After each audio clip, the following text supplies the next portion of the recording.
Yalimut, everyone, and welcome to tonight's lecture, Tuesday, March 16th, 2021. Tonight's topic is the cosmic significance of Navroz. For tonight's Ginan recitation, we ask Fariel Merchant to recite verses 1, 5, and 7 of Navroz Nadin Sohamana. Yalimut, everyone. Bismillah. Navaroza Nadina Sohamana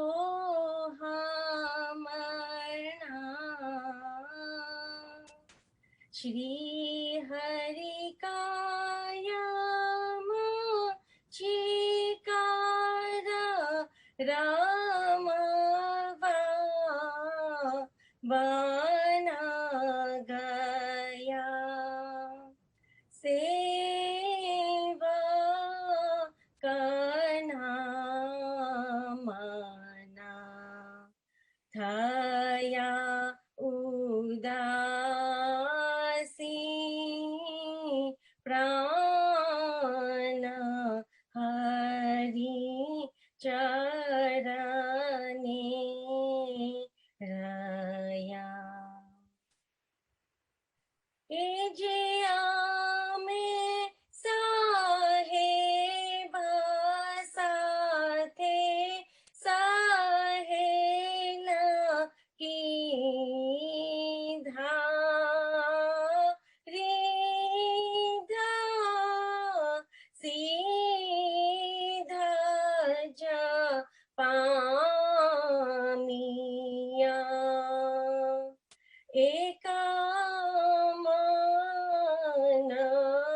Ginana Ji Sambhareya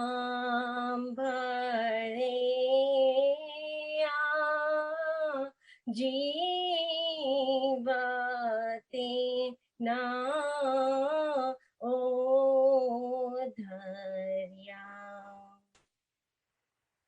Ejighada Chakavane Kile Shakhalillarame Tiya Fate Aline Maiya Karine Bola Viya Ananta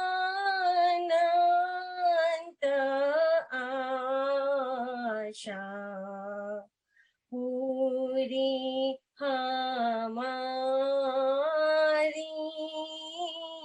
Nita Hari Nure Utya. Recitation translation. On the lovely day of the new year, the noble, ever-living Lord went to the forest to hunt. The heart of his servant was saddened, but his soul longed to remain at the feet of his Lord. I journeyed with the Lord and gained real prosperity and success. The soul of those who listen to the teachings, Ginans, with full attention are saved. When Shah Kaliullah went to inspect the fortress, he graciously summoned Fateh Ali there. My hopes, untold, were fulfilled, and the Lord appeared in light forever. Thank you, Fariel, so much for that beautiful recitation and for setting us up for tonight's amazing lecture, I'm sure, which is the topic of cosmic Navroz. And it sets us up so beautifully with the spirit of the new year and all of the blessings that come with Navroz. And so thank you so much for that. Dr. H, if we can have you join in whenever you're ready. Yalimadat Sharon. Yalimadat. Yalimadat everyone. Sharon, welcome again. Thank you. Thank you for being there. Also to all the team members and for assisting tonight, and for all the participants for your dedication and for your time on this amazing Navroz occasion. So, as you know, Navroz is going to be on March the 21st, and it's only March the 16th today. But, you know, there is always some level of coincidence, pleasant coincidence, because many of you may or may not know that many centuries ago, the Navroz was celebrated on March the 15th. The actual Navroz day was March the 15th. But then the king of Persia at that time, he gathered all the astronomers, and he wanted to reformulate or readjust the calendar, which they did. And by that readjustment, the date came to be March the 21st. Just something for you to know. Now, let me preface what I'm going to be saying by telling you the objective of my lecture tonight. And I'm doing that so that you and I are all on the same page, and you can appreciate my focus, because given the time we have tonight, my focus is going to be on the spiritual significance of Navroz. So many of you, perhaps all of you, over the years have heard many talks on Navroz in many different dimensions. You know, there is the historical aspect, there is the philosophical aspect, there is the cultural aspect, and there are many other formulations of Navroz over the decades. And for wherever you are in the world, you may have heard many different things, many different parts of history, perhaps very early history as to which other civilizations actually had Navroz as part of their calendar in many different cultural and religious ways. Now, you can imagine if one was to do that, and in addition, add the meaning of Navroz in terms of what can we derive out of this celebration in this particular time and in modern times.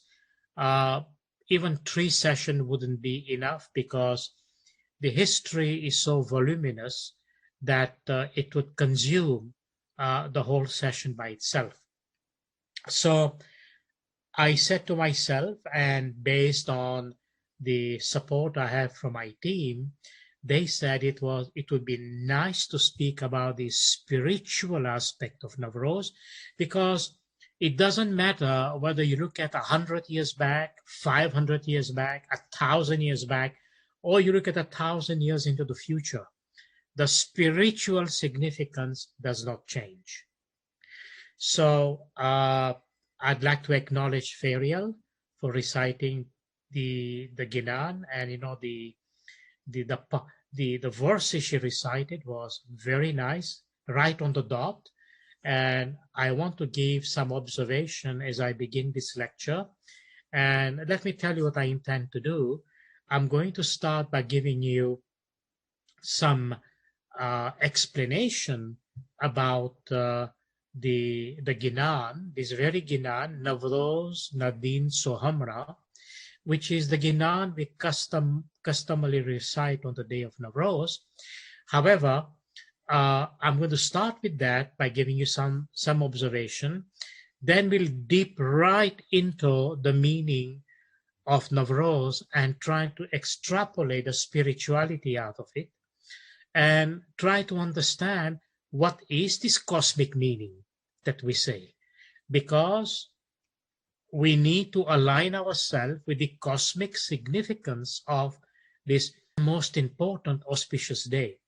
And then I may add up a few extra comments about the Ginan itself again, where I'm connecting the spirituality and the cosmic side together.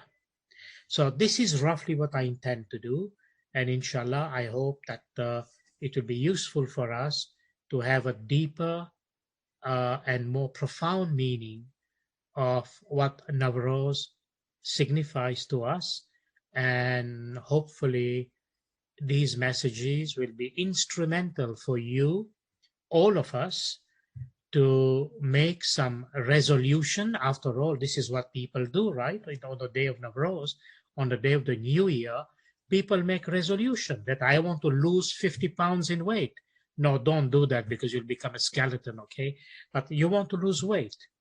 People say, I want to do more exercise. Other people say, I'll do more ibadat. So the whole idea behind the resolution is to say to yourself, and I have to say this right at the outset, that are your resolution in harmony with what Navroz has to mean to you? So with this remark as a background, as I mentioned, this Ginan that is customarily recited during Navroz period, during the Navroz, particularly on Navroz day, wherever Jamaat Khanas are going to be open, and even where Jamaat Khana is not open. I say to you, on that day, when you are home, in the privacy of your home, when you are saying your du'as and your tasbihs on that day, either in early morning or in the evening, you should recite this Ginan just to remind you of the meaning behind it, which few verses have already been translated to you, and I'm going to add few more verses that I will present to you. So, as I said, that this Ginan, when it's recited on the day of Navroz, and it reminds us of the significance of it. This Ginan was composed by Shamshi Fateh Ali Shah. Now, he was a Sayyid, he was not a Peer, okay? And I want to clarify here a couple of things, because for years I've been noticing when this Ginan is recited in Jamaat Khana, then what happens when the name of Shamsi comes, people go like that and offer their prostration. You know, they will offer their prostration.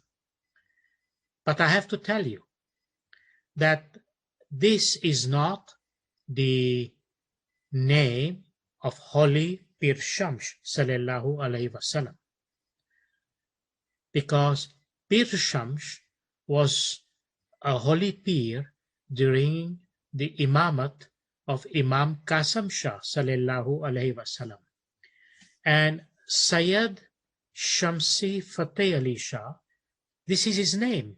Shamsi, actually his name is Sayyid Fateh Ali Shah, but Shamsi was his pen name, So in the Ginan, the reference to Shamsi refers to this Sayyid Fateh Ali Shah. So given his name in completion, including his pen name, so he is identified as Sayyid Shamsi Fateh Ali Shah. And this Sayyid, he was, this whole event happened during the time of our beloved 45th Imam, 45th Imam Shah Khalilullah. So when Imam Shah Khalilullah was on the holy throne of Imamat, around the year 1780 to about 1817, actually 1780, I think that's the right year, to the year 1817. Now during this period, the Imam lived in Iran and in a town of Kahek in Iran near Mahalat. The town was Mahalat, and he lived, the city was Mahalat, but he lived in a town near Mahalat known as Kahek. And Sayyid Fateh Ali Shah, as part of his mission,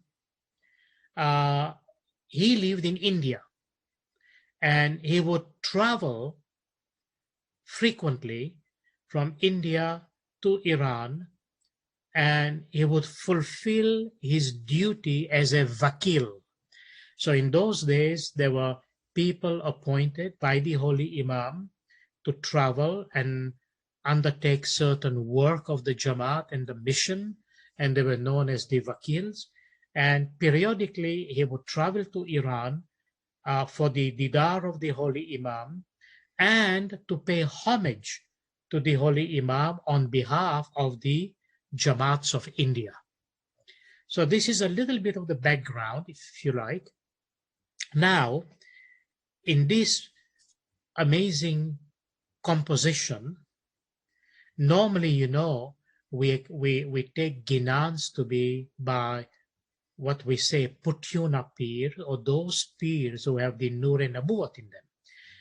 Sayyid Fatih Ali Shah is not a Pir in that category, but he is a Sayyid, and he was a descendant of Holy Pir Hassan Kabiruddin. Allahumma salli ala Muhammadin wa ala Muhammad.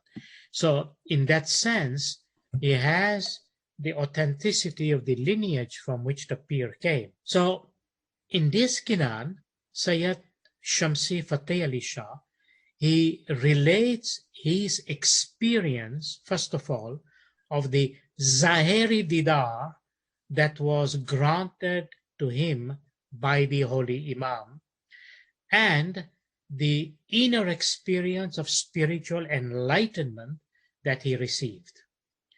Also, in order to convey his message, he gave an account of one of his visits to Iran for the Holy Didar of the Imam. Now, from the narration of his composition, of his Zahiri experience, what Sayyid Fateh Ali Shah is doing, he is inviting the listeners, of his Zahiri experience, and then he invites us to go through this search.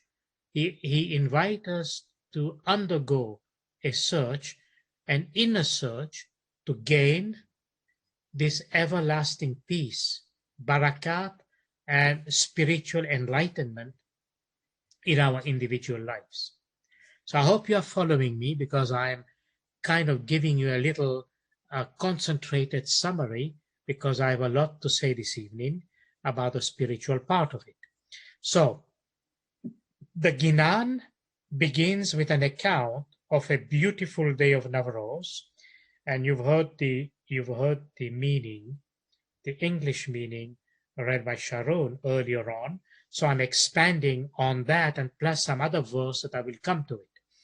So the Ginan begins with an account of a beautiful day of Navroz, when Sayyid Shamsi Fateh Ali Shah arrives in the soil, in the ground of Kahek, near Mahelat in Iran. And upon his arrival, he learns that the Holy Imam had gone to the woods on a hunting expedition.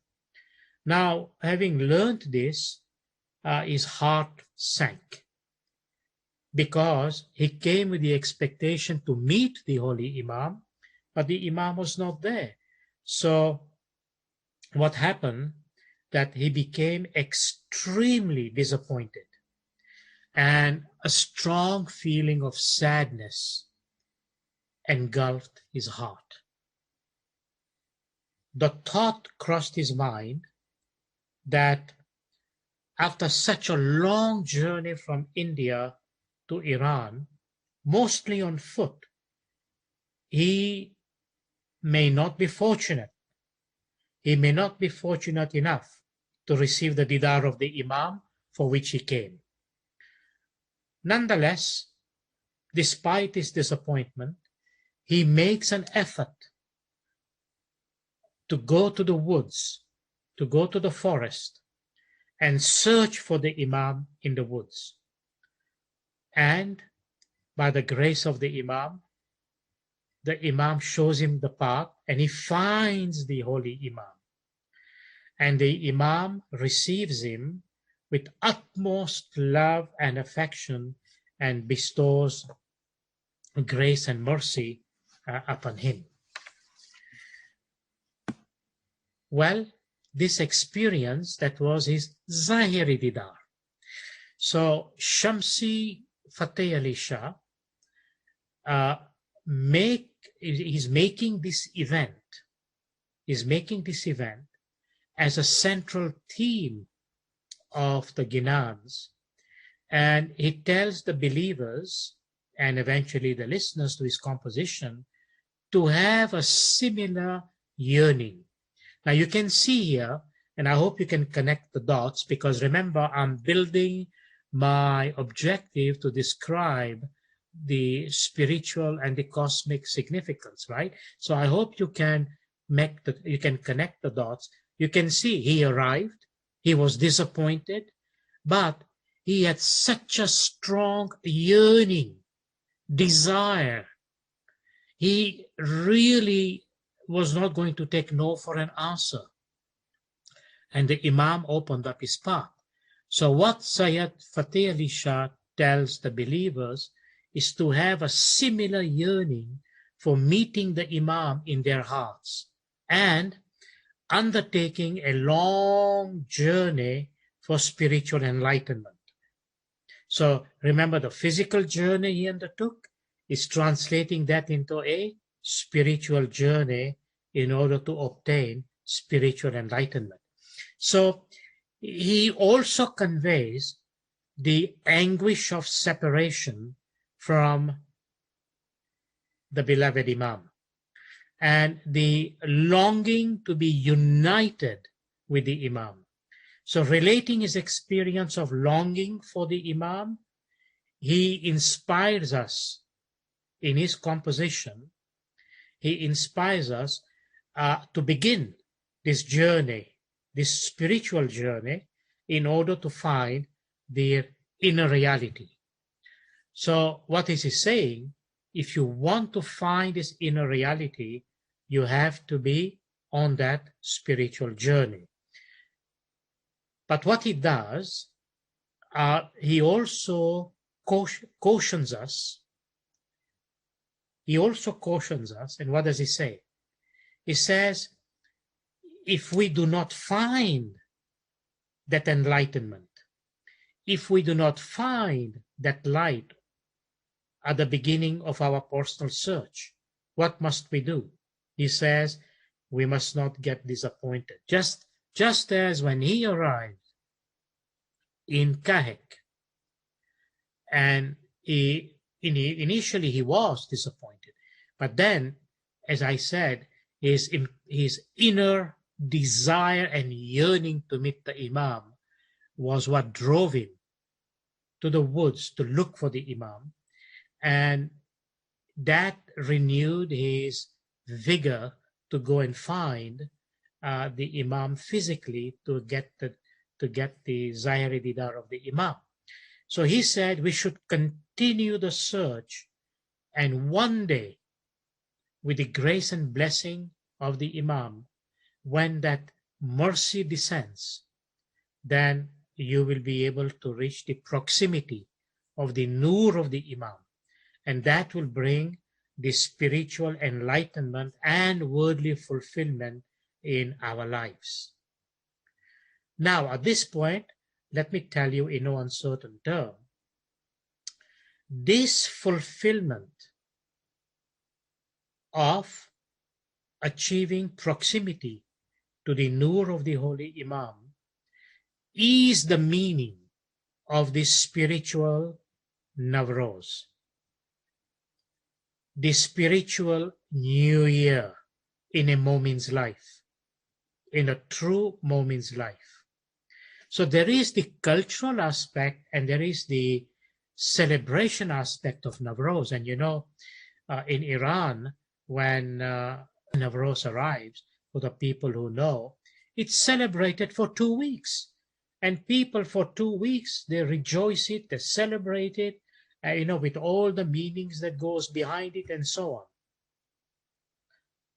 We not only celebrate the occasion of Navroz physically, in terms of actual physical celebration, And like we say, wining and dining, but not the wine part of that wine, but the non-alcoholic wine, the wining and dining, and the dancing and the meeting of families and relatives and the travels and all the great things that we do on the day of Navroz. Obviously, with the challenges we have today of the COVID and so on, the situation may be different, but at least bear the meaning in mind. So just moving forward on the spiritual side of the Navroz, and as a backdrop to what I have explained, you know that our beloved Imam, our beloved 48 Imam Sultan alayhi salam, in one of his Farman to the Jamaat, he said the Ginan can be studied and explained with at least 4 levels of interpretation. And that leaves the door open, because I say at least 4, there are more. That leaves the door open for us for arriving at different levels of interpretation. And you can well imagine why this is said, because Sayyid Shamsi Fateh Ali Shah, when he obtained the Zahiri Didar, simultaneously he also went through a spiritual experience. And having said that, how do you describe that spiritual experience? You know it already. We can't do it with the tongue. We can't do it with the language of the mind. It's a totally different scenario that is in front of us, and that is not within the purview of the body-mind relationship, because it is a matter of the spirit, it is a matter of the soul. So let me take on a few of the expressions in the Ginan, in this composition, and give you a symbolic inner meaning. So in this composition, when Shamsi Fateh Ali Shah says that he went into the woods, so what's the significance to go into the woods or into the forest? This can be explained as one who desires to go deep into one's heart for a personal search, the search for the Nurani Didar of the Holy Imam. So you can have this analogy and this correspondence when someone enters a forest or the woods. What is he searching for? He's searching for something valuable. So this symbol of going for a personal search in one's heart represents that search. And the comparison that is given of a human heart is in many Ginans, and in many of these Ginans, the same concept is used, like in this Ginan that says Van, Vanagaya. Van means an orchard or something that is discovered in the woods as a valuable goal or objective. So in many Ginan, this idea can be elaborated and explained as we don't have time to select all the Ginans today, but we are remaining focused on this one. And then the whole idea, because the Ginan says Navroz Nadin Sohamra, so Navroz, or the spring, can be explained as the spring of the soul. In other words, a season in which the soul has been blessed with something that was not before. So that happens when the Nur of Maulana Murtaza Ali sallallahu alayhi wasallam manifests in a Momin's heart. So what is Navroz? What is Navroz from this spiritual point of view? do not forget this meaning, because without this meaning, you will not be able to put in perspective what then is the cosmic significance. So Navroz in this sense, and remember, I'm giving you the inner meaning, it is when the Nur of Maulana Murtazali, Allah's Nur, manifest in a moment's heart. So again, this situation, this meaning, is also been described in many Ginan, and in certain Ginan is described as the blossoming of the heart of the believers. So when the heart blossom is the significance that divine light has been granted to that believer or to that mu'min. In part 4 of this Ginan, there is a word, avichal rang. Avichal rang. What does that mean? That is the permanent or fast color. Rang, as you know, means color. And this has been described here to mean a unbroken tie with the Nur of the Imam. In other words, there is this permanent link with the Holy Nur of the Imam. And it has been described into this symbolic term of avichal rang. So the metaphor here of rang, the color, is also being used in many Ginans, and some of them we have described many weeks back. And it's also been used in the Quran. And at some point, it may be nice to want to elaborate these inner meanings. But these are few of the expressions that one can look into this particular Ginan. And I'll come back to some of the verses and put them into perspective. Now we are at a stage where I would like to share with you what do I mean by this cosmic meaning or significance of the Navroz. So you already know from what I said a few minutes back that Navroz in reality means when the Nur emerges from the heart of the Mu'min. So keep that at the back of your mind, and then we will make the connection somewhere along the line when I'm sharing the explanation with you. So what is Navroz? What is? You know, people say Navroz, N-A-V-R-O-Z, which is what it is. But in the Persian language, they say Nowruz. Doesn't matter how you say it, as long as you identify with the meaning. So many people identify Navroz traditionally to mean a new day. Navroz means a new day. But you know what? It's not only a new day. Navroz also means a new light. And by extension of this definition, it also means a new life. So new day, new light, and new life.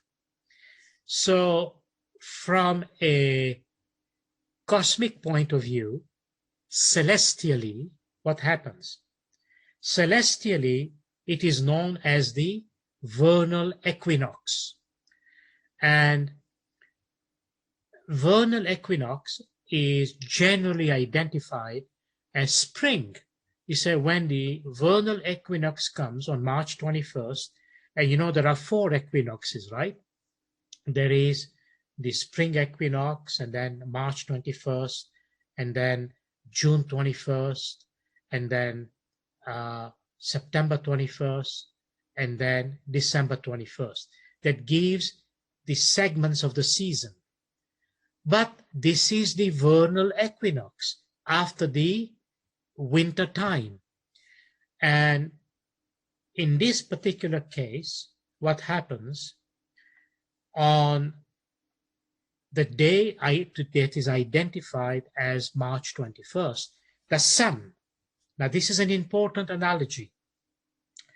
The sun re-enters the zodiac.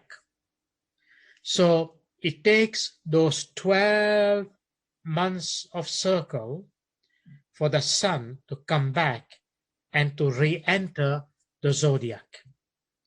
Now, you know what I mean by the zodiac, right?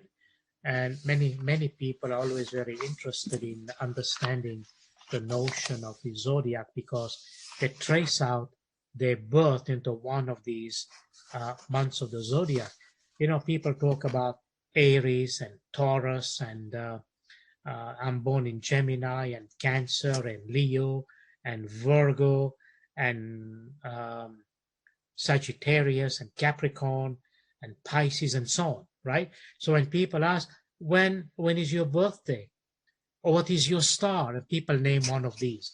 Now, isn't that so interesting? Because in this analogy, by the way, we have the Arabic correspondence of these, each one of these segments of the zodiac that is known as Buruj.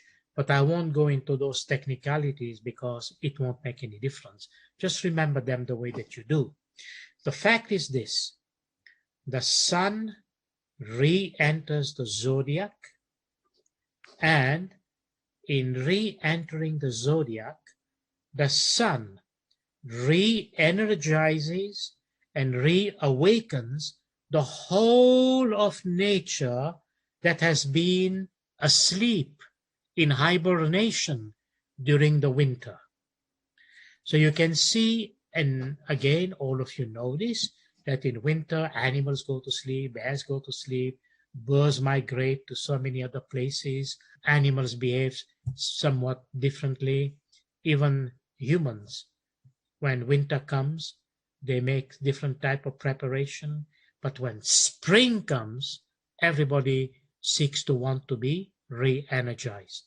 Now, look at some of the ayat, some sentences of the ayat of the Quran. This is in Quran, Surah number 30 and verse 50. It says, "Look therefore at the signs of Allah's mercy in creation, how He quickeneth the earth after death." Then there is another ayat, Surah 36, verse 33, and it says, "A sign for them is the dead earth. We revive it, and we bring forth from it grain, so that they may eat thereof."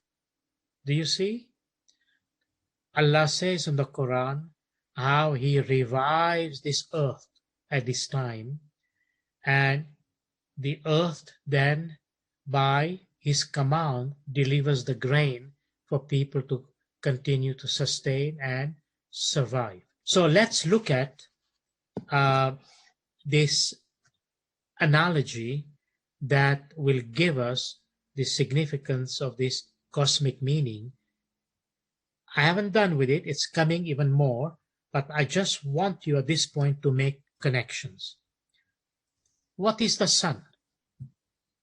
Because I just said to you, the sun re-enters the zodiac, and in re-entering the zodiac, it re-energizes and reawakens the whole of nature that has been sleeping and in hibernation. And the ayats of the Quran I quoted is evidence of how in Islam we view it. And the significance of the zodiac, at least one of the major significance amongst others, is that there isn't a single human being that can claim that he or she has not taken birth in one of these stars, in one of these signs of the zodiac. Because everybody is identified and located somewhere. So what is the significance? The sun represents the Nur of the Holy Imam. Allahumma salli ala Muhammadin wa ali Muhammad. The sun is the Imam himself. It is the Nur of Allah. The zodiac represents the manifestation of all life forms, including the various planets that exist, which I am not specifically going into the meaning in the interest of time. But the zodiac represents the existence of all life forms and the highest form of that life in the form of the human being. Just as when nature is being reawakened and re-energized, what happens when the Holy Nur touches the soul of the true Mu'min? Exactly what Shamshi Sayyid Fatih Ali Shah says, that what happened to him. I hope you can see the parallel and how Navroz come in between here. So, to continue, Navroz symbolically relates to a cosmogonic symbol that tells, that indicates, that discloses how the material and spiritual cosmos came into existence. And therefore, it becomes an auspicious occasion, not only materially, as per the ayat that I mentioned, the reference I gave into the Quran in ayat surah number 30 and surah number 36, but more so spiritually, that is full of blessing. Meaning it is an auspicious time. It is an auspicious occasion, because from this cosmic perspective, symbolically it represents the material and spiritual cosmos and the birth of it. As a result, we take from it meaning that says that divine grace and mercy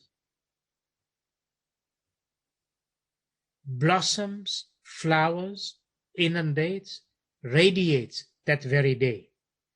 In fact, it is said by many spiritual authorities, the day of creation was Navroz. Navroz was the day of creation. Now you have to understand that symbolically, and you have to understand that from a symbolic perspective. So this day of Navroz, which translates as a cosmogonic symbol that basically describes how the material and spiritual cosmos came into existence, what it does, it establishes the basis of cosmic harmony. Cosmic harmony, how? Between the human order, that is the terrestrial existence and order, and the celestial or the spiritual order. A simple way of saying that, when you relate it to the individual person, when we say the cosmic harmony between the human order, we are saying the human body, the physical existence of the human body, meaning the physical existence in the physical earth, that is in the physical cosmos.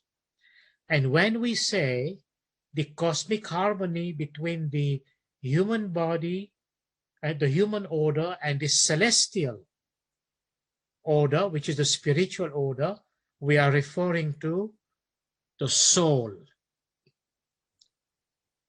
We are referring to the soul.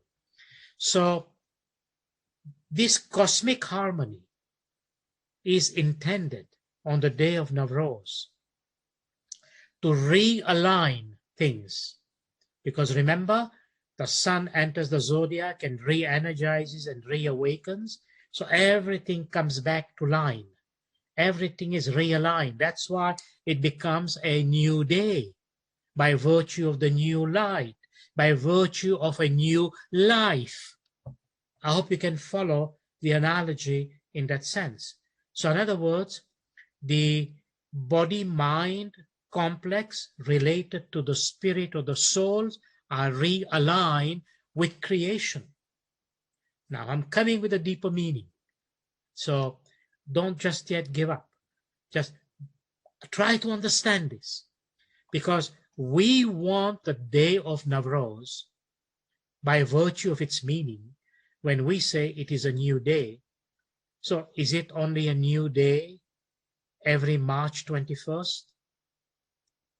In the cycle of the year, yes. But you know what? For the true mu'min, for the true murids of the Holy Imam, and for those who are seeking and are searching for the hakikat, for them, there is a new day every day. Meaning, there is Navroz every day. Remember what I said about Navroz? The meaning of Navroz that I described? You remember? What is it? Navroz is when the light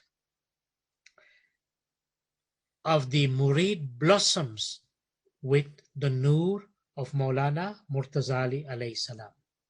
So when the Nur of Maulana Murtaza Ali manifests inside the heart, we call it Navroz. Now you think about it. Is that only for March 21st? No. In our tariqah, there is that Navroz every day. And I'm telling you all that don't just think of Navroz as a physical celebration. The physical is intended to take you into the spiritual. The Zahiri is intended to take you into the Batin. And as you well know, that is a special and unique focus and feature of our tariqah. So bear these things in mind. So symbolically, and in relation to the human physical span, the day of Navroz is a very powerful reminder of the various growth stages and phases that the soul makes a transition towards the eternal life. Let me repeat that. Symbolically, you make the connection. You make the connection in relation to our physical lifespan. And I'll give you the clues in a moment. Just as I mentioned to you the 4 seasons, so we use the 4 seasons as a basis to continually remind us of where we are at into this growth, into this search, and into this transition towards eternal life. So let's begin right with spring, which is Navroz. What is the significance of the seasons? Now remember, we are using an analogy and bringing a correlation. So what does spring represent from the standpoint of the physical life of the human being? Okay, I'm speaking about physical, because remember, we are living in a physical world. Navroz becomes a physical celebration, but always bearing in mind that physical celebration is only good and valid if the spiritual celebration is with it. So how do we make the connection? So during spring, which is about, which we are almost there, spring is the period of rejuvenation, as I mentioned earlier on. It is a period of re-energization, to be re-energized and to rejuvenate. And spring is the symbol and represents morning. When you hear about spring, it represents morning, and it means birth and childhood. So you connect the segment or the period of spring seasonally to the aspect of the morning. It is representative of a new birth and childhood. And that is the time when there is rejuvenation. Then there is the next season. When spring is over, what happens? We have summer. After spring comes summer. And summer is the period of growth. It's the period of growth and this period of maturity. And it is like noon and represents youth. So make sure you make the connection. Spring is rejuvenation. Summer is growth. Spring is morning. Summer is noon. Spring is new birth and childhood. Summer is youth. Let's continue. What's after summer? After summer, we have autumn. And during this segment of the season, autumn is the time of harvest. Autumn signifies evening. And the meaning of evening is decline. Decline and old age. So this is the period of autumn. I hope you're following the connections, but that's very important to get the meaning at the end. And then winter is the season of hibernation, where everything goes to sleep. Winter is symbolized by night. It means night. And the meaning of winter is death and darkness. So, put these four seasons together and symbolically understanding. So, following these symbolic meaning of seasons, Navroz at the spiritual level also symbolizes the celebration of renewal of a primordial, auspicious moment in time.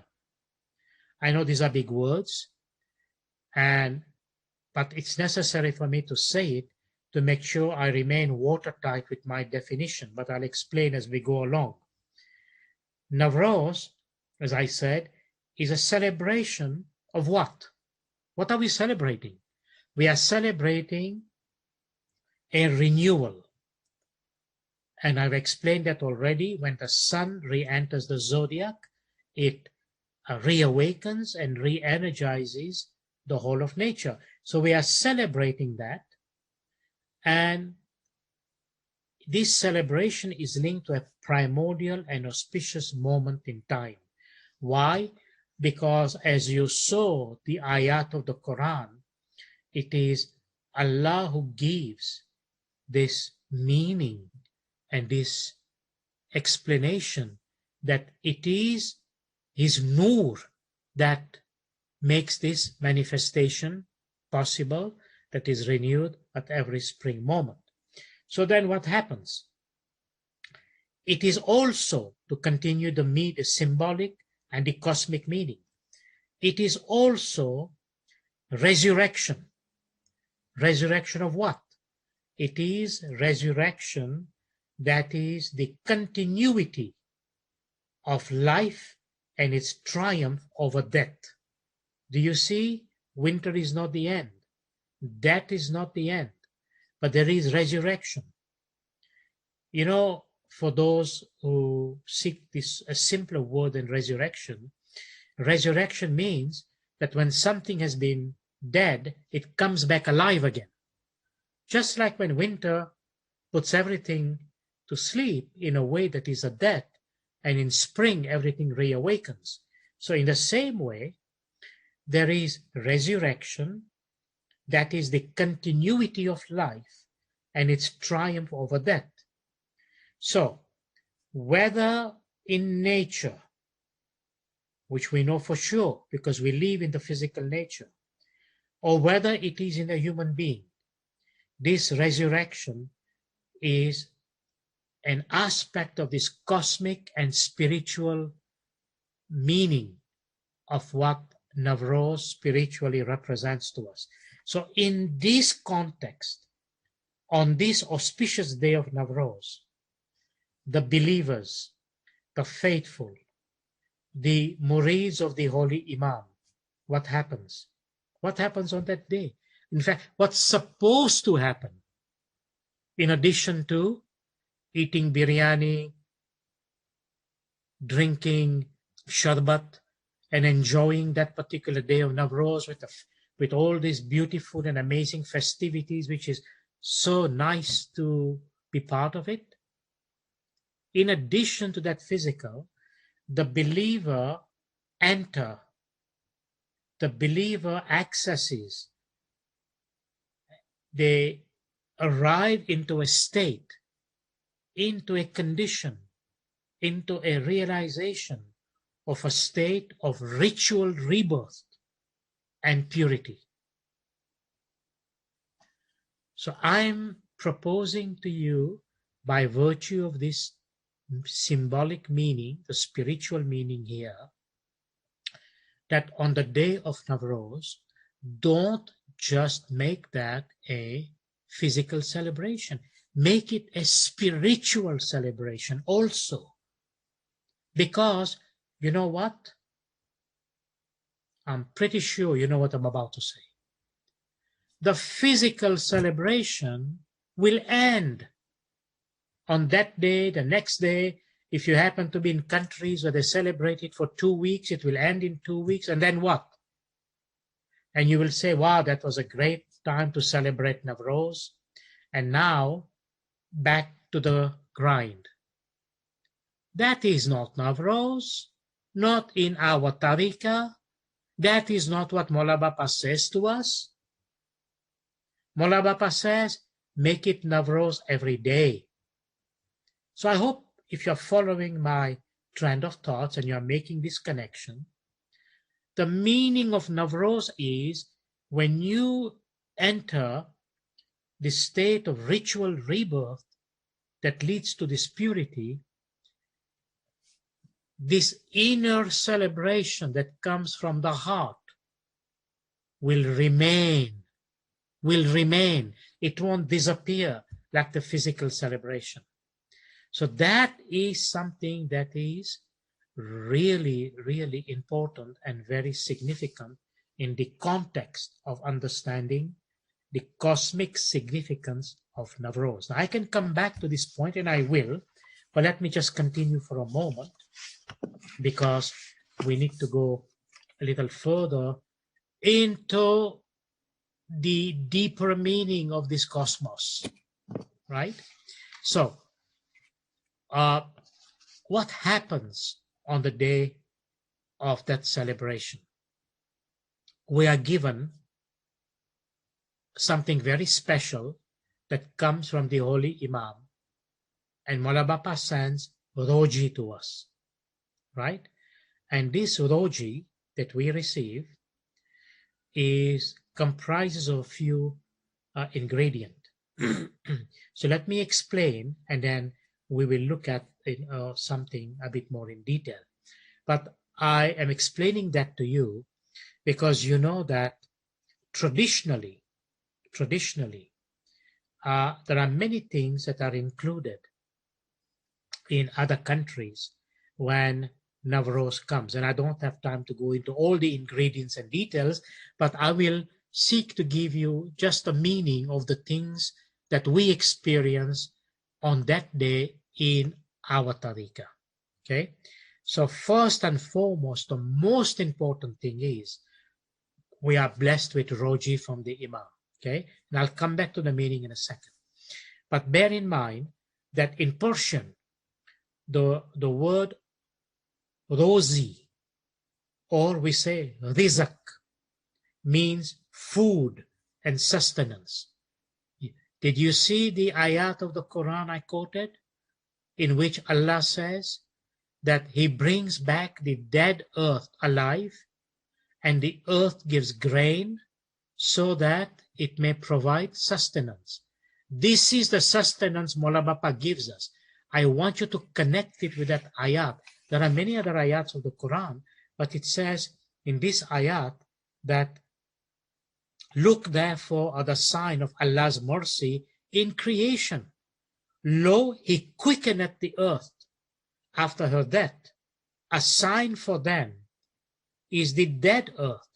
We revive it and we bring forth from it grain so that they may eat therefore.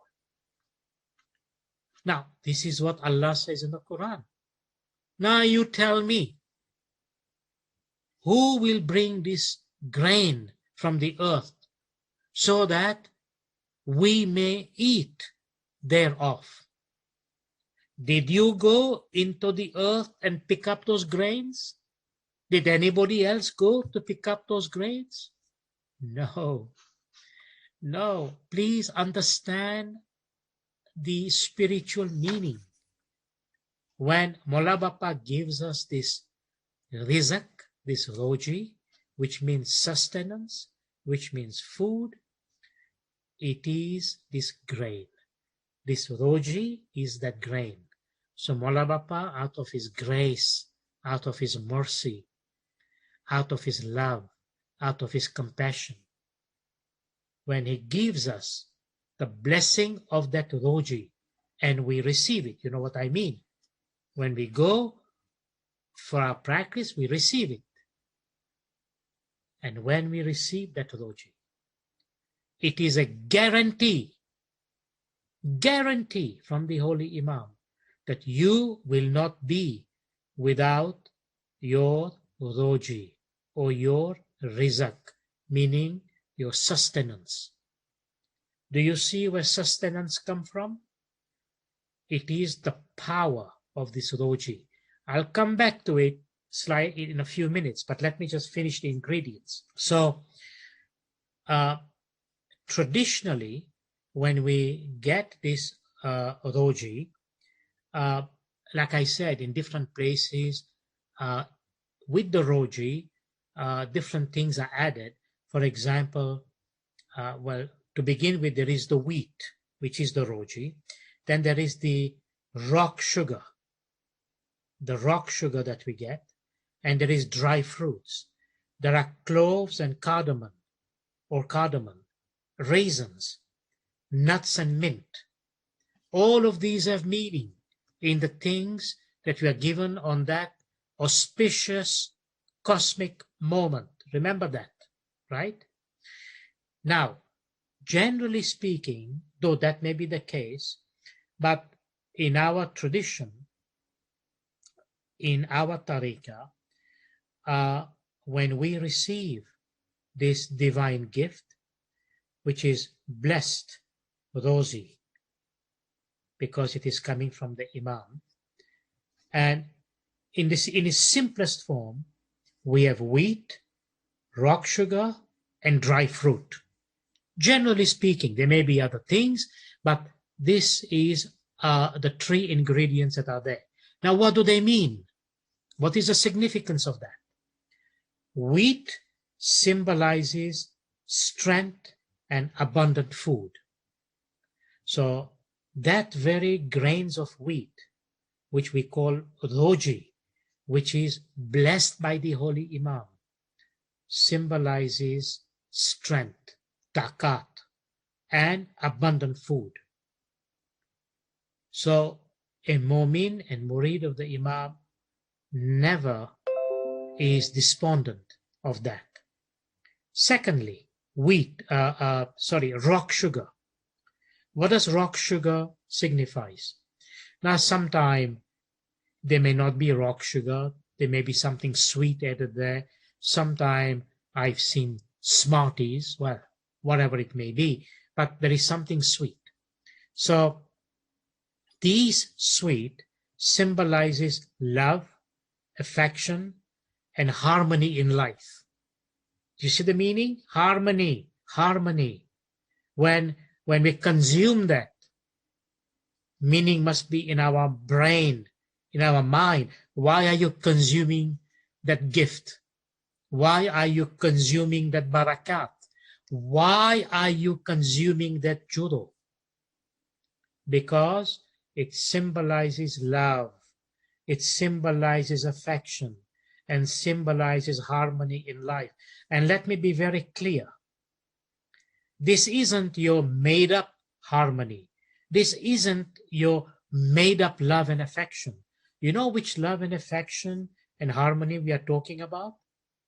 The first foundation of, in the context of Navroz, in the context of this new rebirth, in the context of remembering that this is an opportunity to renew and realign our whole body, mind, and spirit, not only with nature, but also with people. Means in our Jamaat, when Mola Bapa says to us, you are brothers and sisters. You are brothers and sisters. You are brothers and sisters. If you mean that, and you are honest about it, and you are sincere about it, and you want to put that into practice, and you are going to follow the teachings of our holy Imam that says we are one Jamaat, united, and for whatever reason in the recent past or before, if there was disharmony, there was no unity, there was some problem with people, this is the time you need to rethink and say to yourself, am I going to benefit from this Navroz or not? And if I am, that I need to bear the meaning in mind. And one of the meaning in terms of the divine gift given to us by this rock sugar inside our judo is love, affection, and harmony in life. There cannot be harmony in life unless you have harmony in your family, with brothers and sisters, with Jamaats, and globally. Because we have one Imam, one Jamaat, one strong unity. That is the true meaning of Islam. And anyone who says the opposite, you are out. You are out.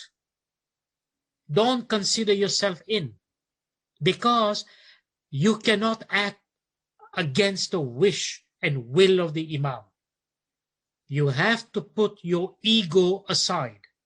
You have to put your humpanu out. You have to put your pride out.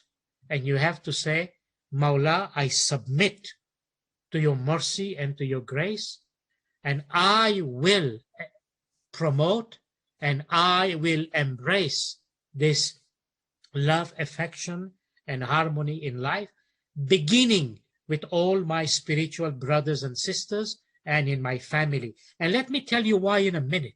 But this is the condition. So the first one was wheat, the roji itself, which is strength and abundant food. You can see the mercy. And then this rock sugar, which is, as I said, love, affection, and harmony in life. Now, why am I emphasizing that? You know why? Because in our tariqah, we are taught Mawla lives in the heart of the Mu'min. Mawla is in everybody's heart. Is Mawla Bapa in your heart or not? Is your heart clean? Mawla Bapa always say, have a clean heart and a pure soul. Remember this. This is Navroz to mean, if you're absolutely convinced that you want to benefit from Navroz, then remember this. Are you maintaining a clean heart and a pure soul? Then, if that is the case, Mawla lives in your heart. Now remember, when you express love, affection, and harmony with in the Jamaat, with spiritual brothers and spiritual sisters, then only your life come in harmony. You know why? Because when you make a mu'min happy, please understand this, okay? When you make a murid, a mu'min happy, not unhappy, don't criticize, don't do ninda, don't get involved into kam, krodh, lobh, moh, and mat. When you make a mu'min happy, whom have you made happy? You have made Mawla. You have made the holy Imam happy, who is in the heart of the mu'min. So how do you know that Mawla is happy with you?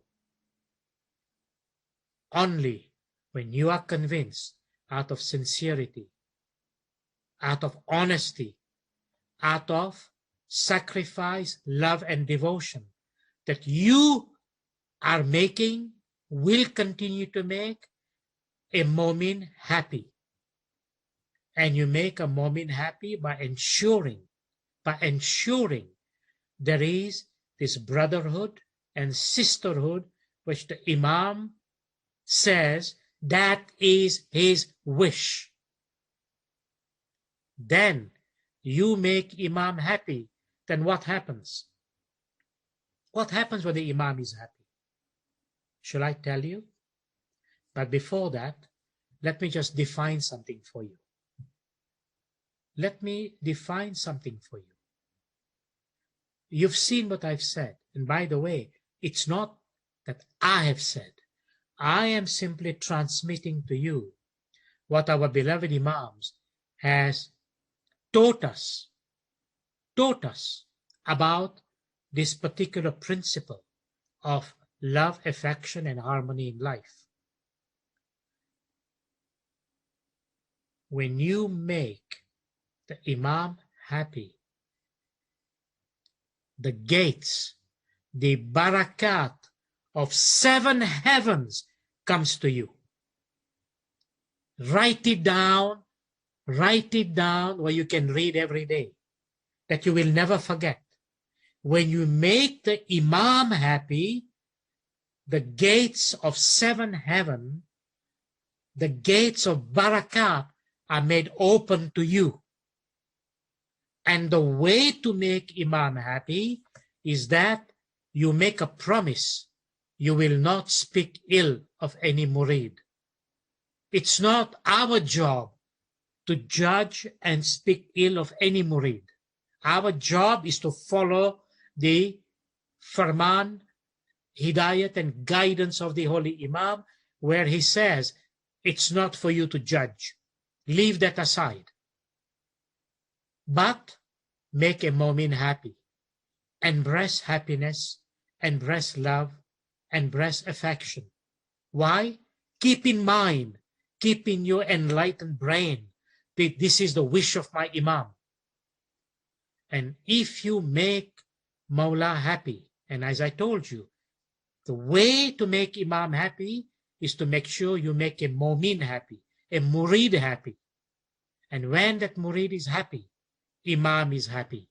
And when the Imam is happy, the gates of 7 heaven and the barakat of 7 heaven comes to you.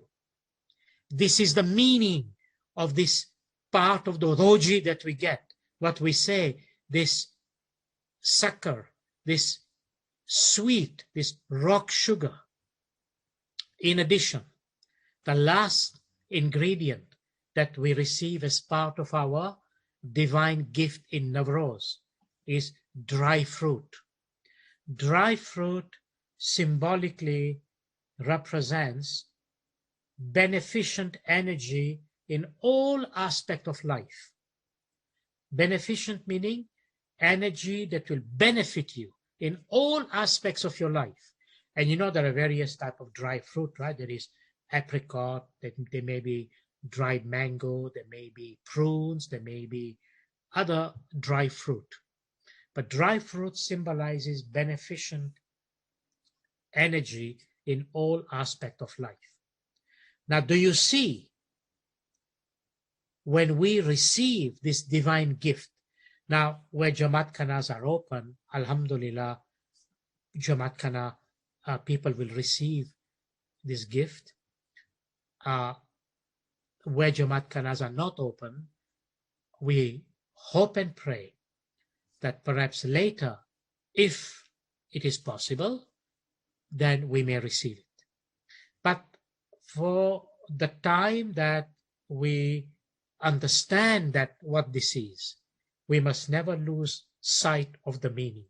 So when we are blessed with that divine gift on the day of Navroz, remember what wheat means. Wheat means the divine grace and force of the Imam, that which is strength, added to the abundance of food and the sustenance, which is that roji, the wheat. The rock sugar, love, affection, and harmony amongst ourselves, in the Jamaat, and everywhere. You'll come to know in a minute why this notion of harmony is so important. And then, of course, dry fruit, as I mentioned, is the beneficent energy in all aspects of life.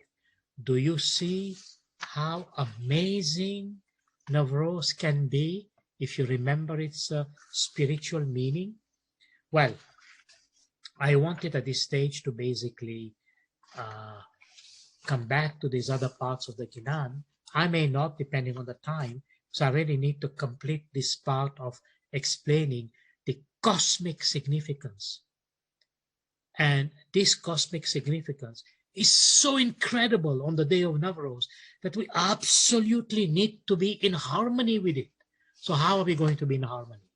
So let me continue to explain and elaborate on this notion that what is this cosmic significance of Navroz. So the principle of cosmic significance is the principle of cosmic harmony. It is the principle of cosmic rhythm. Remember, these words are very important in understanding intellectually what is happening out here and how it connects to us on that blessed day. This principle of cosmic harmony and cosmic rhythm, what is it? How the understanding of divine will, this is the key, divine will penetrates into human life. Look, this divine will already penetrates the whole creation. Have you wondered how the whole creation is in a state of balance? How the whole universe is fine-tuned? Think about it. The seasons, the moon going around the earth and the other planets going around the sun. That's a bigger meaning. The sun enters the zodiac. All the planets goes around the sun. There is meaning there. We'll come to it in a second. And then this part of the cosmos, which is linked to our galaxy and the hundreds of billions of other galaxies in the known universe, and the whole cosmos that is continuously renewed. You remember the meaning of creation in Islam? It's a continuous and perpetual event. Allah creates, Allah removes, and continuously renews.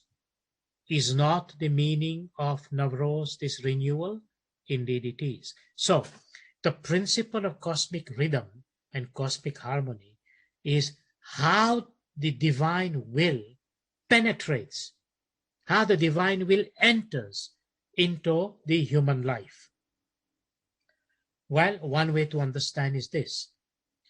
through the cosmic sciences of the heavens.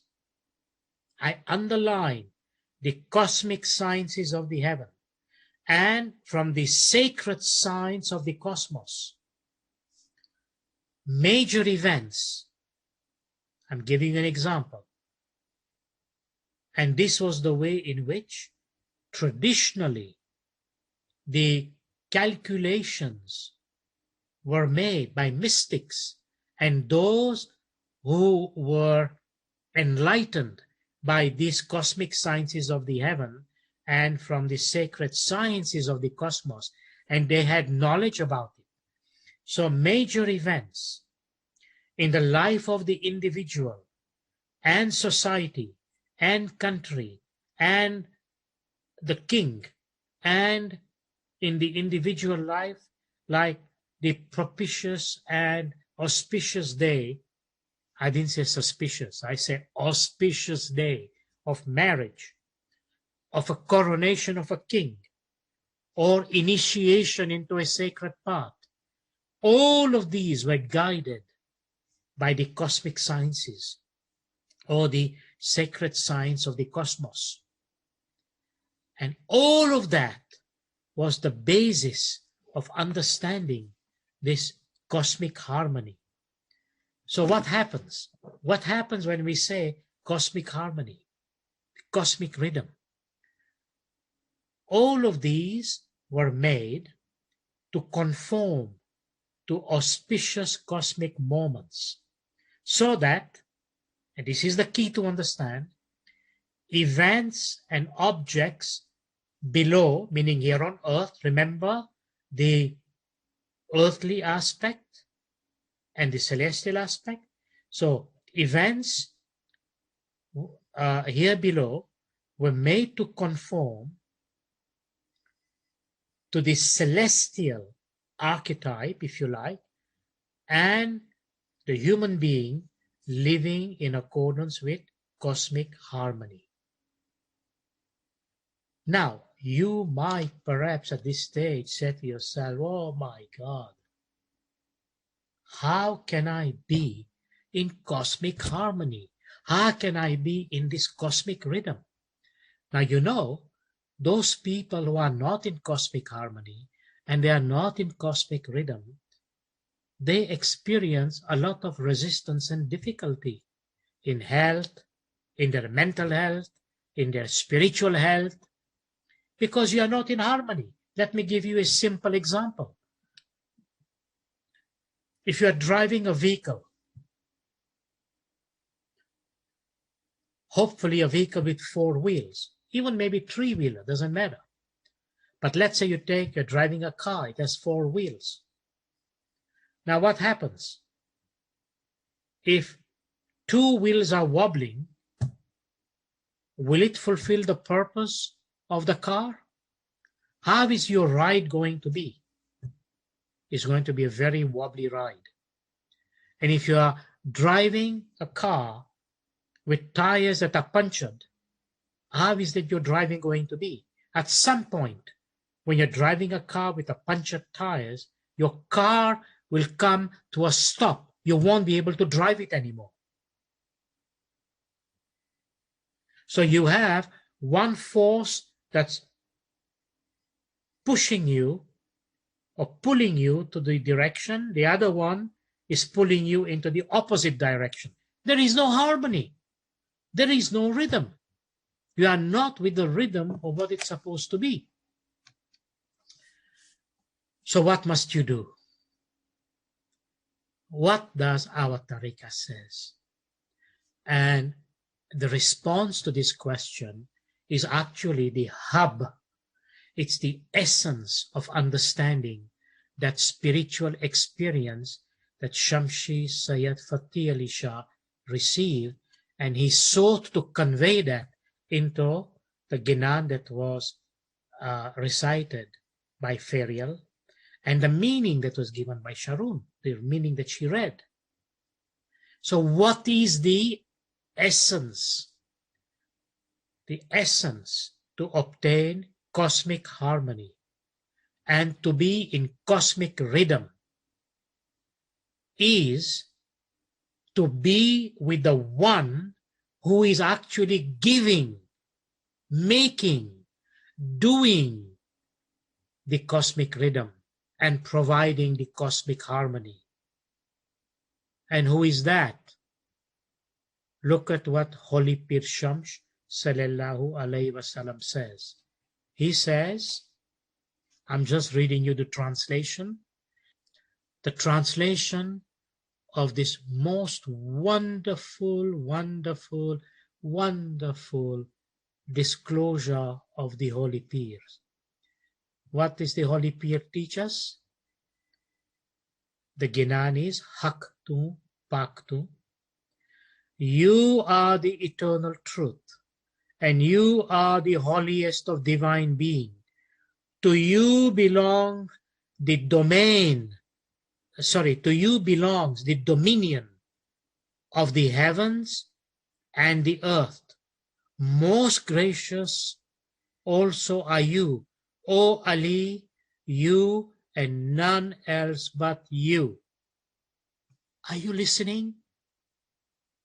The Holy Pir says, to you belongs the dominion of the heavens and the earth.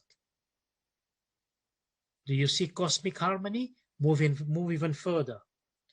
Then, you are the sustainer of all beings. Remember the meaning of Roji and that wheat? Here it is. You are the sustainer of all beings, and most merciful are you. The beginning of all things is from you, and the end of everything is unto you. You and none else but you, O Ali. Then the third part, you have created, and further you have given order and proportion to your creation. Indeed, you brought everything into existence, O Ali, you and none else but you. The next verse, you are the originator of the heavens and the earth. Are you listening? What was Navroz all about? The day of creation. Who brought it into existence? Here the Pir says, you are the originator of the heavens and the earth, and everything which belongs to dry land and water on this earth. And your rule is extended over all of them, O Ali, you and none else but you.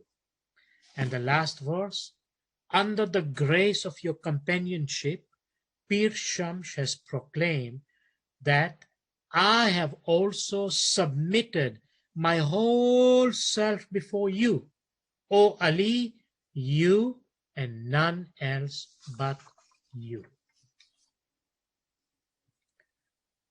If you have followed what Sayyid Shamsi Fateh Ali Shah said in his composition, and then the meaning of what the spiritual and the cosmic significance of Navroz is, then what Pir Shams has described is exactly this, that this is not just March 21st. What Holy Pir Shams is saying, like it was said in a Qasida before, which has captured the mind and imagination of many, many participants in when they come to listen. What do they say? That the harmony of my breath is Ali, Ali. The harmony of my breath is Ali, Ali. Are you listening? Harmony. The word harmony is here. The harmony of my breath is Ali, Ali. Now, let me just expand a bit in an explanation. We are speaking harmony, but when you say the harmony of my breath is Ali, Ali, it means we are trying and we are making the rhythm. Remember what I said, the cosmic rhythm? The creator, sustainer, maintainer, controller, owner of everything that is on earth and the heavens is Maulana Murtaza Ali sallallahu alayhi wasallam, Nur Maulana Shah Karim Al Hussaini Hazar Imam. Please say Salawat Allahumma Salli ala Muhammadin wa ali Muhammad. Now I know it's past 9:30, but I'll make a final comment here, and then I'll give back the helm to Sharon. So I say to you, on the occasion of seeking to understand the cosmic meaning, the cosmic significance of Navroz, whereby we are seeking the cosmic rhythm, the cosmic harmony, there is only one way, and that is, ask yourself, are you in harmony with the Imam of the time? Ask yourself this question every single day, because the answer you will get will be your guide. Your heart will tell you where you are. But if you are wondering and asking the question, how can I be in this harmony so everything of my life here on earth and my life in the hereafter can be a blessed one that is in harmony with the Creator, the Sustainer, the Maintainer, then on the day of Navroz and every day, be in harmony with the holy Imam of the time.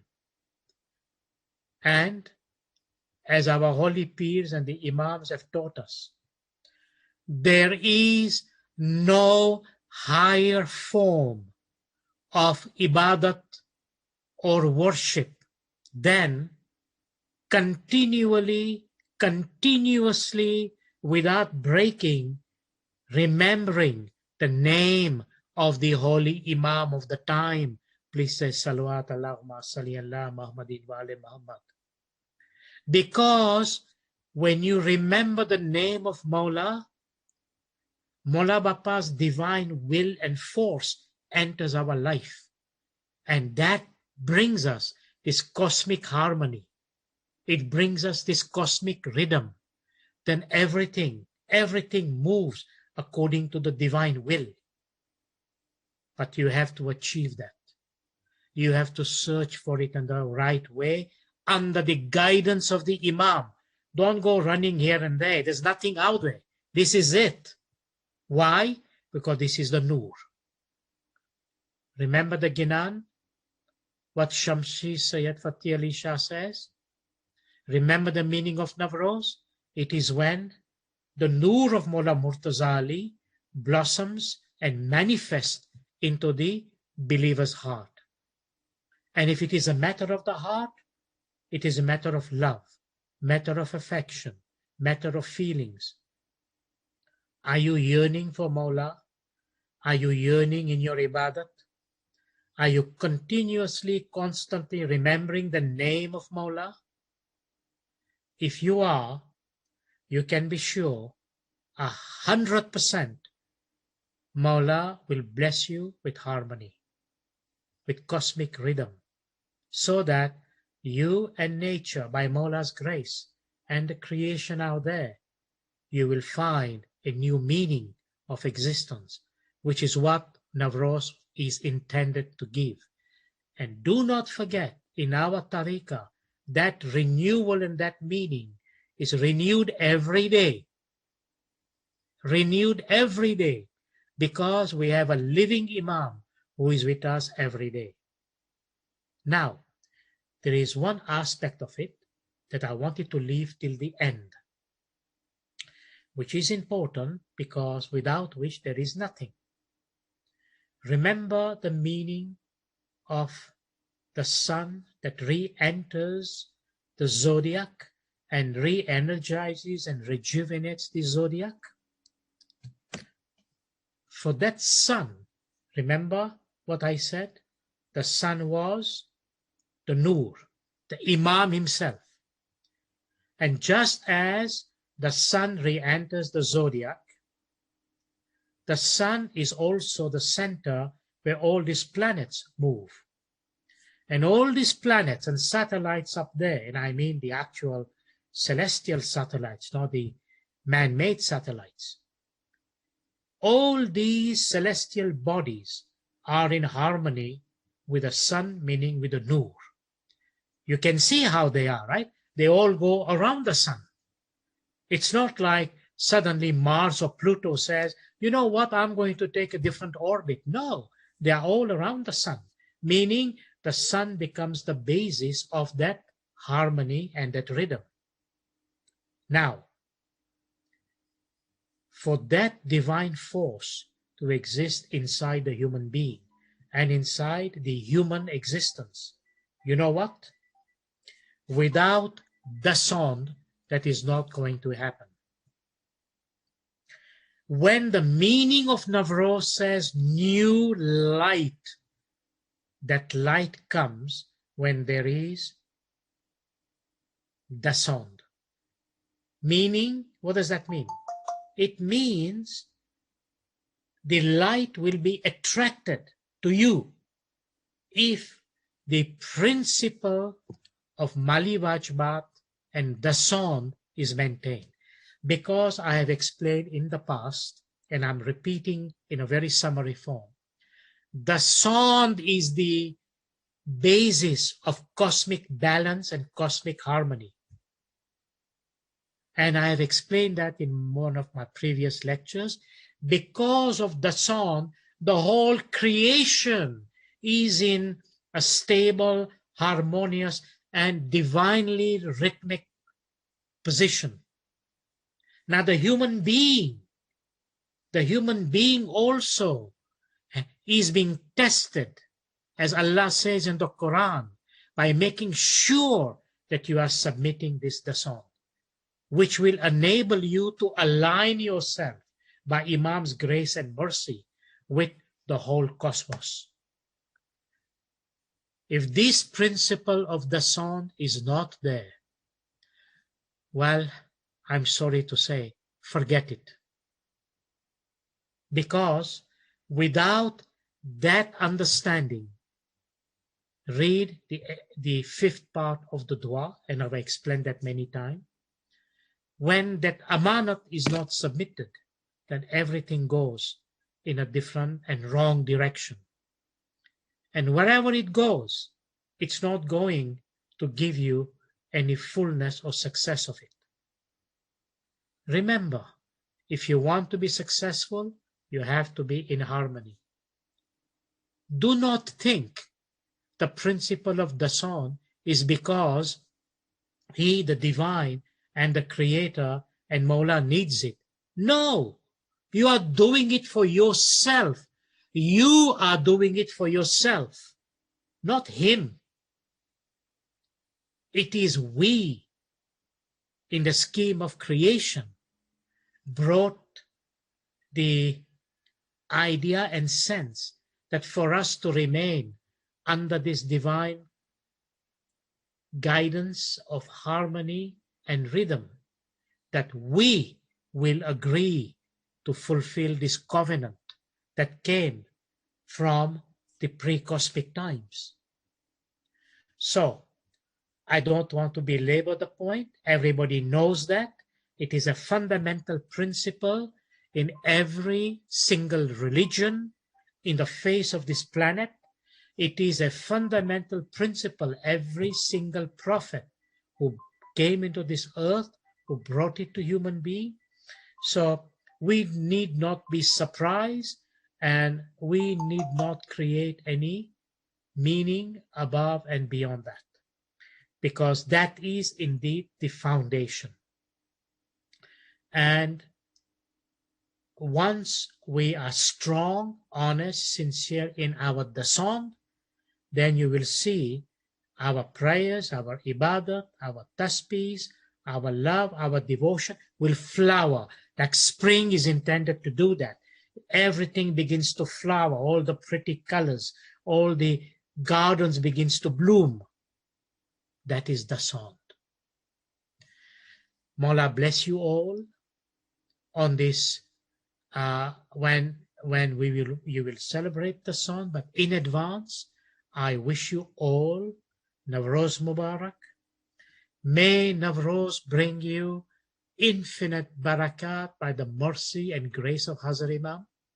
May Navroz bring you peace, happiness, harmony. May Navroz bring you a new intellectual awakening. May Navroz bring you all the barakat our beloved Imam wishes for us. And remember, on that day, the prayers our beloved Imam has given on specifically on Navroz, because they are the best prayers for barakat and to make sure that your garden blooms with marvelous scent, and these are the scent of heavens and of the soul. May Mawla enlighten your soul, guide you. May the Navroz be a turning point for the life of everyone, for a better future, strong faith, complete commitment to our holy faith, to the love and devotion of the Imam, and with the proof that we are strong Dasondi Murid, and we can be proud when we see our Imam physically, and those who are blessed spiritually can make this manifestation saying that Mawla, I am strong in my Dasond. May Mawla give you that strength, that purity, that cleanliness. May the act of Dasond and Ibadat brings you infinite barakat, spiritually and materially. Mawla bless you with his cosmic rhythm and the cosmic harmony. And may Mawla bless you with the understanding and the experience of Navroz every day in your life, because that is a feature of our tariqah. Happiness every day that comes from the one who is infinitely tender, infinitely merciful, infinitely knowing, infinitely gracious, infinitely compassionate, and infinitely loving. And that is Khudavand, Nur Maulana Shah Karim Al Husseini Hazar Imam. Please say Salawat. Allahumma salli ala Muhammadin wa ali Muhammad. Mawla bless you, and Mawla be with you every breath, every step, every moment of your life. Amin. Amin. Thank you so much, Dr. H, for those beautiful, beautiful prayers. On behalf of the over 300 people that were here today, I wanted to take a moment to thank you for helping us feel deeply rooted as we go into Navroz next week.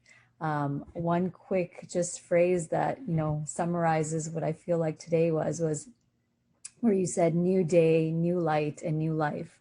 And that can be every moment, every day, not just on March 21st, but an instant in thought and remembrance. And so thank you so much, Dr. H, for that reminder. I wanted to take a moment and offer some prayers on behalf of all of us that were fortunate to join tonight. We pray for your good health, for your continued devotion, abundance in all your undertakings, light every moment of every day. May the floodgates of barakat always, always find itself accessible to you. And may you find yourself in divine harmony any given point at all times. Amin. Thank you so much, Dr. H, for everything you do for us continuously, helping us feel like seeds that are nicely rooted, and you remind us and you help water us. And just like Navroz does for the earth in terms of the spring equinox, we renew our faith daily. So thank you for that, Dr. H. We did want to offer people the opportunity to do some questions and answers. We have a few minutes. Yes. Would that be okay, Dr. H? Yes. And so if anybody wanted to exit, they can do that now. We will only go for another 5 or 10 minutes to keep in mind that there are people who are in all different time zones. So I will start with the first question that came through. Give me just a 5-second, Sharon, and because I just need to respond to my mother because she was. Yes, please. Please take your time. In the meantime, what I will tell people is I will go ahead and post the link to future, to the past lectures that we've had. There are some delays in getting them out, and so we are doing some editing to ensure that it is a clean experience for everyone. So we take out any coughing or any extra noises. So we're on a little bit of a backlog, but I will go ahead and put that link in the chat so anyone can access that whenever they would like and listen at their leisure. I know a couple hands are going up. So we will do our best to accommodate everyone. Whatever we don't get to tonight, we will put on our Q&A, which we try to do once every month. So Dr. H, are you good to go? Yes, I am. Thank you. Okay, perfect. Someone asked, when thinking of the different equinoxes, can you ask Dr. H to dwell a little bit on the suffering of the trees when winds are so strong during the winters? And so my guess is this is an understanding of the different seasons that we weather. Suffering of the trees, that was the issue. Yes. Well, let me tell you one thing. Trees don't suffer. They don't suffer because remember one thing. Everything that is in nature, everything that is in the physical nature, because trees are in the physical nature, they are in harmony with the divine. Nature is never out of harmony. And the fact that you observe that the seasons happens, meaning there is another force behind this manifestation.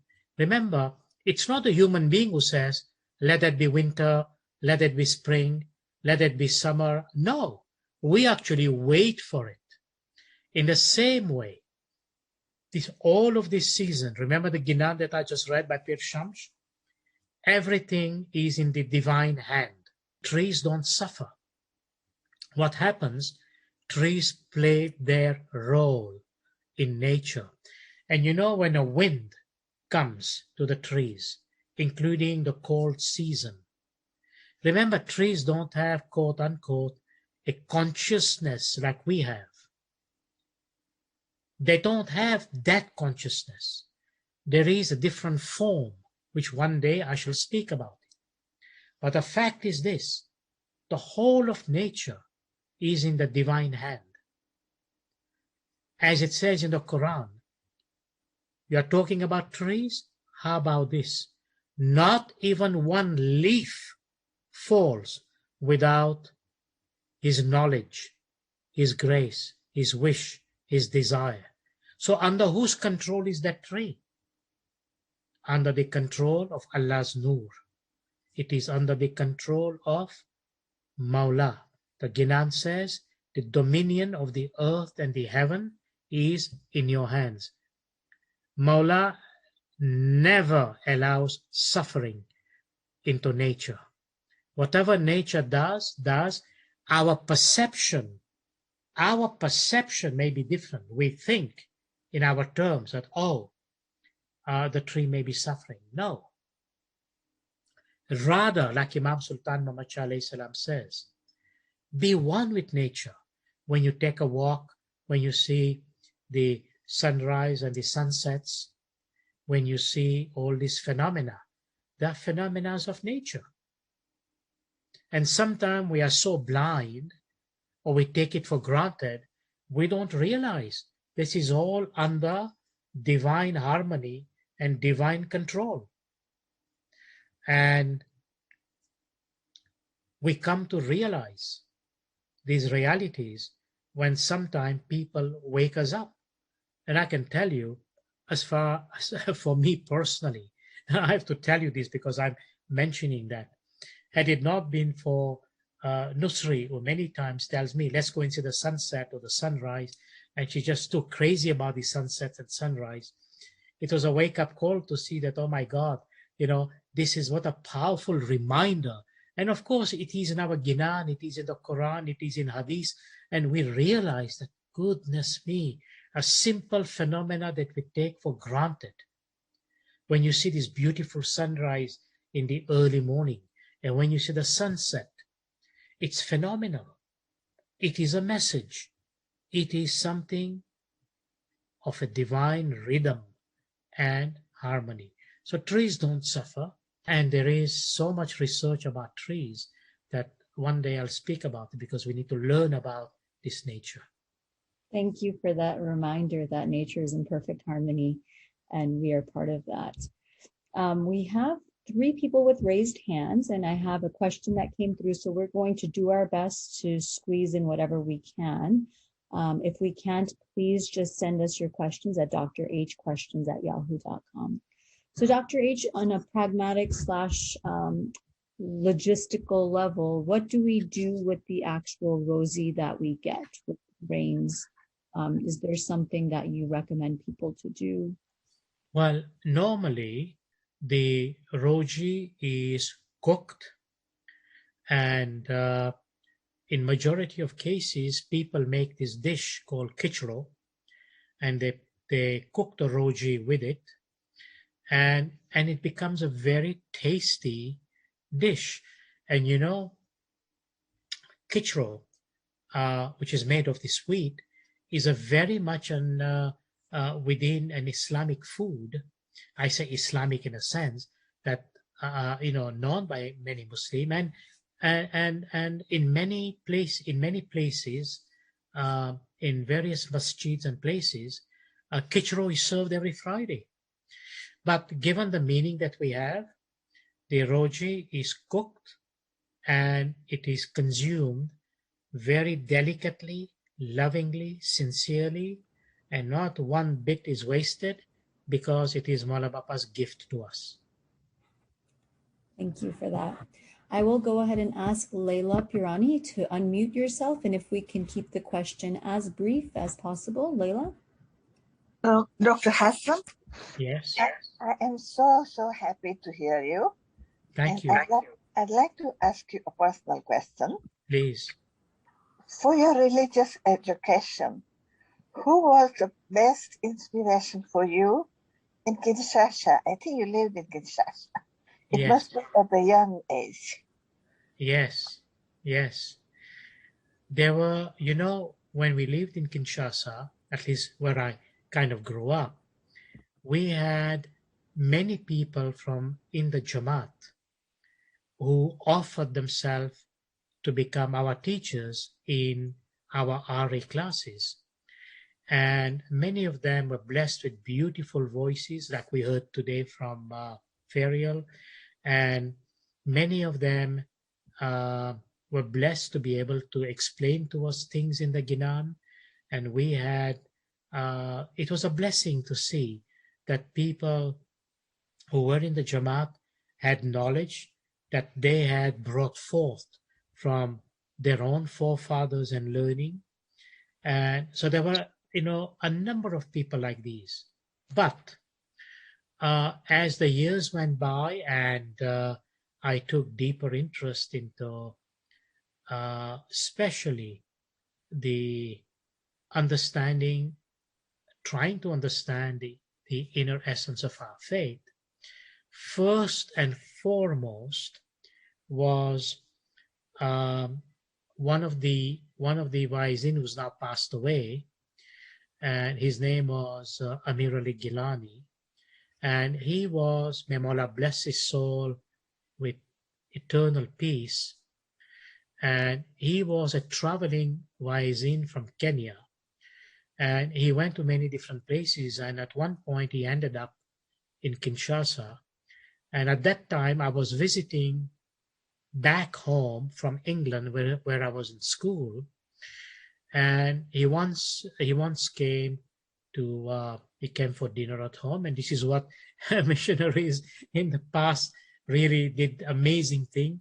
They accepted invitation. They went to different families, and different groups of people came together in the families, and we talked and chatted above and beyond the vices they made in Jamaat Khana. So he came to dinner, and he basically said that how many books you have on Islam? And I had almost nothing. I was a physics and math major. That was my science. That was my interest. And everything had to fit this box. And then he said to me, well, you know, Muslims did a lot of work in science and math. Do you know what they did? And I said, no, because they didn't teach us that stuff in English universities and English school. They didn't do that. Anyway, be that as it may, so he said to me, I'm going to send you a box of books that I think will be useful for you to read. And I was an avid reader. I loved reading. And my father said to me, accept this. And as a gift from me, I'll take care of everything else. So I went back to England, and the box of books came to me where I was in the south of England. I was in Sussex. And when it came, I started looking at these books, and I was reading these books, and I said, oh my God, where was I all this year? Why is this not part of my education?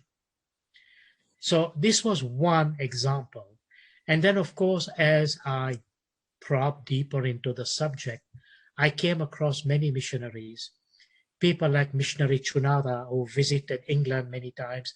I was hearing his voice, missionary Abu Ali, missionary Amlani, and his dear wife, Mrs. Remat Amlani, because they were in Kinshasa and they visited Kinshasa. They were, in fact, responsible for religious education in Kinshasa. And there were other Vaizins, you know, who were expert in poetry, in Rumi, and so on. They all added the different ingredients. But my biggest satisfaction was when I got the tools, I was able to go into the literature itself. And with the grace and blessings of the Imam, and particularly the farmans and the guidance our beloved Imam gave about our faith, I was able to penetrate the deeper layers and made that, if you like, my passion in life, and still is. Thank you. Thank you, Dr. Hassam. You know, when you first came to Richmond, Canada for YS, many years ago, I'm 80 now, so I don't know what your age would be. And I said, oh my God, who is this Italian, good-looking Vaizin? Wow, Italian, I like that. Yeah, your accent. It was wonderful. Thank you, Doctor. You're welcome. Well, I think with that, we can call it a night. That's a very nice high to wrap up on. I see a couple of hands, and I request everyone who does have questions to please email us at drhquestions@yahoo.com. We want to be cognizant of those who have to wake up or would like to wake up at 4 a.m. And I know we can go for hours and hours. So please do email us with any questions. Dr. H, any last departing words? Sharon, thank you for being here tonight. Mola bless you with barakah to you, to all the other hosts and team members and everyone who have helped in every way. May the barakat of Navroz accompany you in all that you do, Yes. to you, to your family members, all team members and their family members. I want to acknowledge Nayab, who did beautiful slides today with all the flowers and the trees. Nayab, thank you for always being there and producing these amazing slides. I know it's a task that is time consuming, and sometimes you do them right in the middle of the night after you come back from work. To you, Sharon, to all our team members, Mola Bapa accept your seva. May Mola Bapa bless you with barakat. Whatever wishes you have for you, your family members, May Mola Bapa's miracle be with you and all of you, and may you achieve by this Navroz and beyond every day whatever your wishes are. Mola bless you with the fulfillment of those wishes. Mola bless you with knowledge, Hakikati Samaj, and Mola always open the doors of service to the Jamaat, wherever, whenever you feel inspired, in whatever circumstances. And I personally considered your participation and all the team members to be indeed that, especially for all our spiritual brothers and sisters who participate every week. May that barakat be with you in every way. Mola Bapa accept your prayers, and Mola bless you with Zahiri Batini Bidar. Thank you, Sharon. May Mola be with you and everyone, every breath, every step, in everything you do. Ameen. Yali Madat. Navroz Mubarak to everybody in advance. We hope to see you next week, where we will have a two-part series diving into a different topic. Dr. H, thank you again. Thank you. Everyone, Navroz Mubarak, and with that, good night, blessed night. Yali Madat. Yali Madat. Yali Madat.